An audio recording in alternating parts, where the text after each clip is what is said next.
for all your support this morning, and thanks everybody for your patience. Again, I'd like to say hello, good morning, Happy New Year. Welcome to Sunday morning spiritual celebration. I just wanted to say one thing about our guest this morning. I have never, ever heard or shared in a message from with Larry and his I call him a channel, a spiritual channel. I've yet to hear a message that I didn't get some benefit from spiritual and to help my spiritual growth, my spiritual development. And I'm sure that you being attentive this morning to his words, his message, I'm sure that you'll find that to be true as well. So without further ado, I'm going to ask Larry if he would just kind of, before he leaves us, to kind of give us a little bit more information about him, because he is a wonder. I know he wonders about himself sometimes too, but he is a wonder, and he's get to know him. He's worth getting to know. So without further ado, my friend, my meditation guru, my spiritual part of my spiritual family, Larry Blomberg. Thank you, Larry. Well, thank you, Jean. Thank you so much. And hi, everybody. Good morning. Welcome to a new year. As we're seeing so many workshops and so say yoga workshop. I think a new year, a new you. But here's this question I'll start out with. How many of you have goals? How many of you have goals for the new year? How many of you have goals, for your lifetime? How many of you have a vision for where it is that you want to go, right? Like, I think it's just human nature that we're born to strive, we're born to thrive, we're born to keep going, right? Did you know that the single most powerful goal-achieving agency known to humans is our subconscious mind? And that's the title. The title of today is The Power of Belief, Blending Imagination and Emotion. And why I tie in the subconscious mind is that because both our imagination and our emotions exist in what's known as the subconscious mind. My mentor specifically, hypnosis teacher, was one who worked with many professional athletes and wrote a wonderful book called Answer Cancer, The Healing of a Nation. It told me that that if I wanted to be a really good coach, at the time I was a swimming coach, and I've spent time and presently as a teacher, and sometimes people will call me a minister, that if I wanted to be good at those things, that a great teacher, a great coach, a great minister, a great parent finds a way to blend imagination with enthusiasm. Enthusiasm, our emotions, our energy and motion.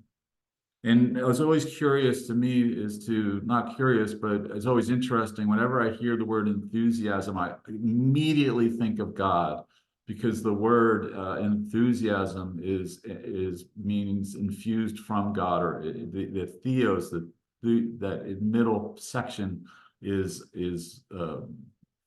theosophy, theology, theos. So it's our energy, our vibration, and our imagination.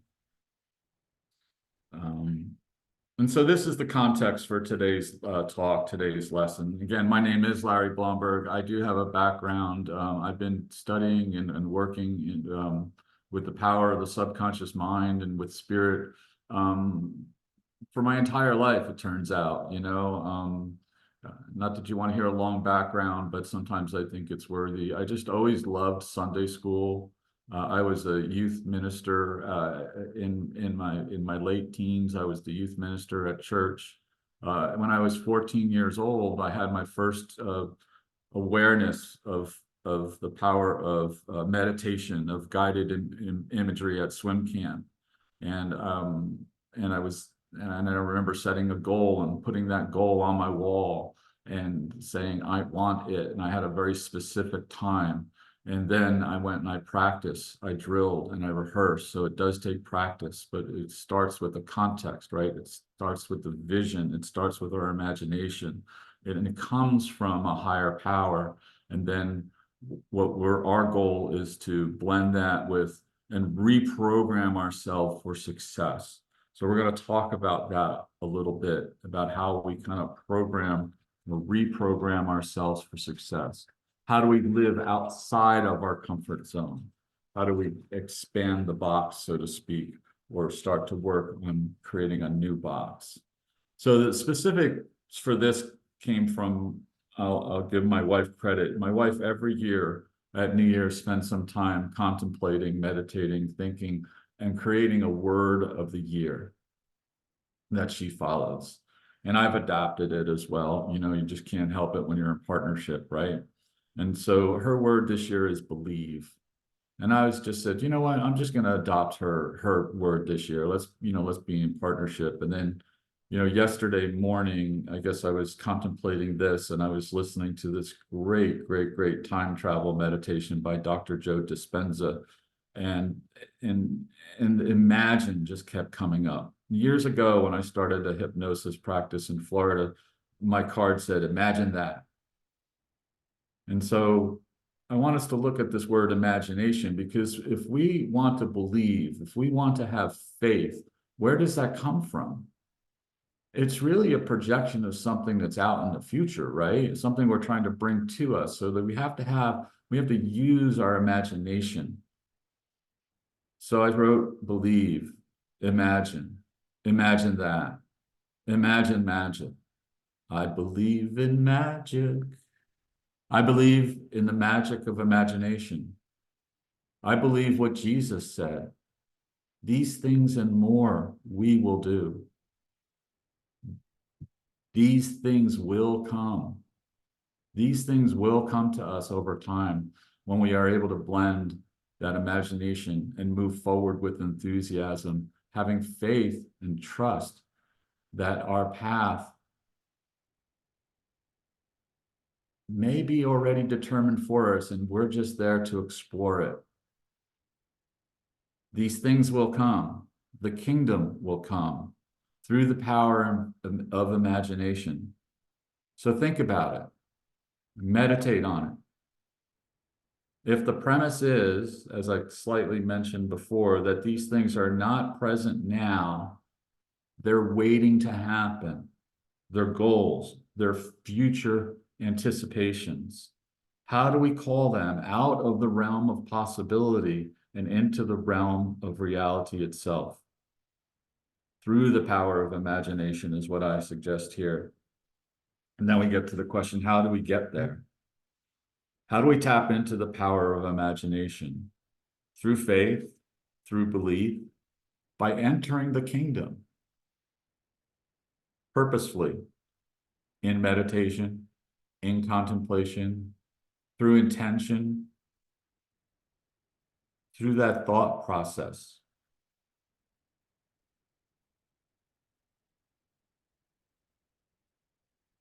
The meditative mind gives us access to our superpower. It connects the higher power, it connects our superpower with our subconscious power, our mind, our subconscious mind, or sometimes people will call this our soul. I make a distinction between soul and spirit.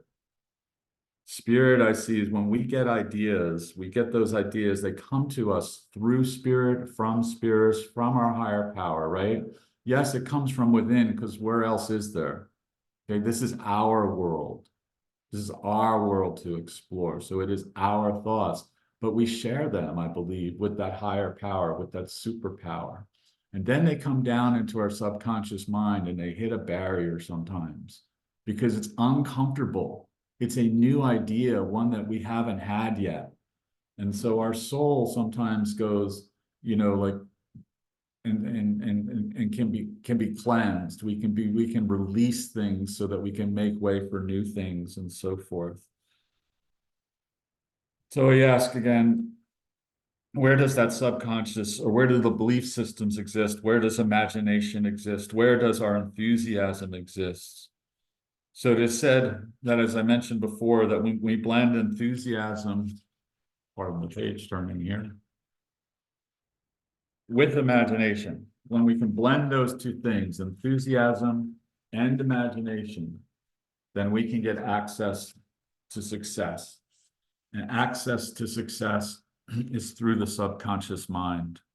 So entertain the possibility that the subconscious mind is the most powerful goal achieving agent or entity known to humankind.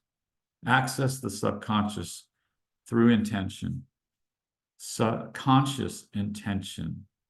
Direct your thoughts to penetrate the dense wall created to give us that gives us a false sense of security. So that wall, if I can expand on that and kind of give you a little bit of knowledge of why sometimes ideas that we have don't always work, is because we have this wall, according to the theory of the hypnosis school that I went to, that our subconscious mind is there to achieve, but whatever gets there first wins, and whatever gets there the most gets compounded in there. And so when we have these new ideas, when someone has this idea of becoming a vegetarian, it's going to become uncomfortable. And it's going to become, it's something new, it's something different. And then the ideas come, and the conscious mind, the subconscious mind has this barrier that sits just outside of it that filters. Okay, it's like a virus, a firewall, if you put it into kind of computer terms, that doesn't know whether or not it's a good virus or a bad virus. And so it just says, nope, I've never heard of you before. And it bounces those ideas right back out again. Okay, and that's why affirmations have to be done repeatedly. Originally, one of the ideas I had for this talk was going to be about vigilance. We have to be vigilant with our goals. This is just not one and done. Not, I get an idea and it's done. Listen, transformation and enlightenment can happen in an instant, but we've got to then walk the walk. We've got to talk the talk, and we've got to be willing to walk in a new path that we're unfamiliar with. And that's what sort of sets off some emotions too. Okay, let's see. So we have to penetrate that dense wall that was created to give us a false sense of security. It wants to be comfortable, okay? And allow the breath to guide us to that which was once thought of to be beyond the realm of possibilities, to create a new set of expectations, a new belief system. Again, the premise is that we can access the power, the potential within the words, these things and more we will do. This implies moving into the realm of newness, of uniqueness, of being in the realm of limitless possibility. And that's different. That's new. That's uncomfortable. So be prepared to be uncomfortable.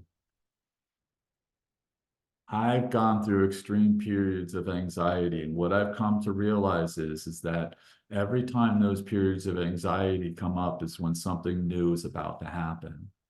Okay, and I've had to just learn to be uncomfortable, or comfortable, excuse me, with that discomfort, to create a new vibration.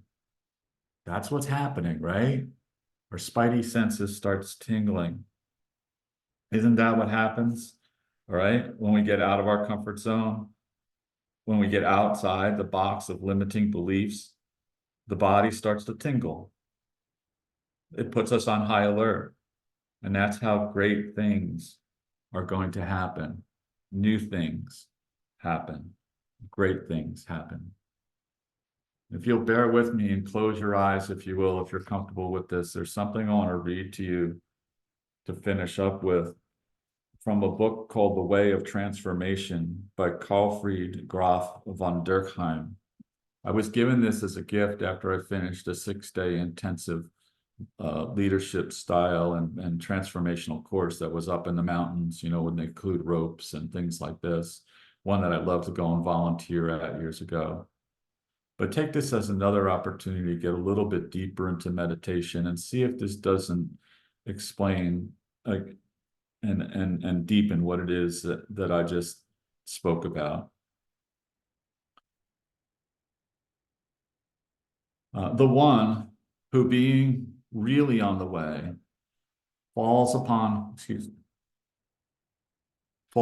hard times in the world will not, as a consequence, turn to that friend who offers them refuge and comfort and encourages the old self to survive. Rather, they will seek out someone who will faithfully and inexorably help them to risk themselves so that they may endure the suffering and pass courageously through it, thus making it a raft that leads to the far shore. Only to the extent that someone exposes themselves over and over again to annihilation can that which is indestructible arise within them. In this lies the dignity of daring. Thus, the aim of practice is not to develop an attitude which allows one to acquire a state of harmony and peace wherein nothing can ever trouble him. On the contrary, practice should teach them to let themselves be assaulted, perturbed, moved, insulted, broken, and battered. That is to say, it should enable you to dare to let go of that futile hankering after harmony, surcease from pain, and a comfortable life, in order that you may discover, in doing battle with the forces that oppose you, that which awaits you beyond the world of opposites. The first necessity is that we should have the courage to face life and to encounter all that is most perilous in the world. When this is possible, meditation itself becomes the means by which we accept and welcome the demons which arise from the unconscious, a process very different from the practice of concentration on some object as a protection against such forces. Only if we venture repeatedly through zones of annihilation can our contact with divine being, that which is beyond annihilation, become firm and stable. The more a person learns wholeheartedly to confront the world that threatens them with isolation, the more are the depths of the ground of being revealed and the possibility of a new life and becoming opened. So as you set goals, realize that you're setting yourself up for annihilation. You're looking to annihilate those old patterns. Take the metaphor of the crucifixion and move through it to resurrection and ascension. And I thank you, and I bless you, and I love you, and I appreciate that I've had this time to share what I've had or what I've found. And of what you received. Right. Thank you. Thank you, Larry. And don't go anywhere, because I have, I know, I always like to open up after messages for questions and comments and remarks. And you said so, again, I've never left your message, your services and your messages without receiving something. And I wanted to point out It's two not things. me, trust me. I want to point out two I things. have that inferior complex, that imposter syndrome is as great as anybody. Hey, me too. I think we all do this. And you hear it in And that hesitation. should be acknowledged, right? Yeah, we hear You it. know, We hear like, it in hesitation. We hear it in our hesitation sometimes because and the wall. One of the things that you brought up and you talked about was wall. That wall, and that we all have a wall. And when we receive something from spirit, from higher power, from God, from creator, from source, when that information comes to us, it is what I call me, for me, the I know queen. It's the knowing. It's a knowing that comes in. right. And when the knowing comes in and it hits that, and it meets that wall, the wall is going to be there because that's part of that. And that's the illusion of separation that I've created to protect me. Sometimes we call it ego or part of ego, whatever. But when it meets that wall, what I was taught as a child was we're in control of that wall too. And it's a powerful, it's powerful because it grounds us here in the illusionary world that we created. We created it, we gotta solidify it. But my grandma would always, that one of the things that she would do was to tell us that we're in control of what we believe and what we think and what we do and what, we're the boss. So that's one of the reasons that she would make us and just insist on us creating a habit to push it aside. And that's kind of like an affirmation, just push, to push that wall, to let the wall know that something's behind it, I'm behind it. So that's one of the reasons that she would have us sit sometimes and just repeat to each other. For instance, we would call each other names or whatever, and she didn't like that, and that wasn't your name, and you hurt their feelings or whatever. So to make up for it, we would have to, if we say something nasty about each other, we'd have to come up with 7 positive or things to make up for that one nasty thing. And she would sit us face to face with each other, like a wall, face to face with each other. And we couldn't leave each other's presence until we come up with 7 things, 7 things that we had to come up with our own thinking and our own mind to push against that wall and push against that habit. And basically it's creating a habit of being kind to one another and being, mindful of what we're speaking. And that's so that habit that we created, that wall, I call it, part of my ego, that I learned to push against it with, just creating a habit opposite of whatever it was that I'm trying to push against. So that's one of the things she said. And there's another thing you said about belief. And I really think belief should be on everybody's agenda all the time. And to partner with somebody is awesome. And I'm happy that, you and your wife have come up, you've agreed with her, and that's what you're going to do. One thing I've learned about belief, and I love to share this, is because we believe until we know. Now, when that knowing comes in at us, and when we receive something from source, it's a knowing. It is a knowing. But we have to accept it. And part of accepting it for us is to build up, say, okay, I believe God, I believe Father, I believe what Jesus said, I believe I believe. But once we get beyond the belief, nobody can take that knowing away from you. Once you receive it, your belief is challenging yourself, and you're challenging the rest of the world with that belief. But once you go beyond that belief to that knowing, it's something that nobody could ever take away from you. And I think that's one of the goals for me, is to push that wall. So just penetrate it, really. I don't want to push it. I want to penetrate that wall, because I believe that is the route to ascension for me.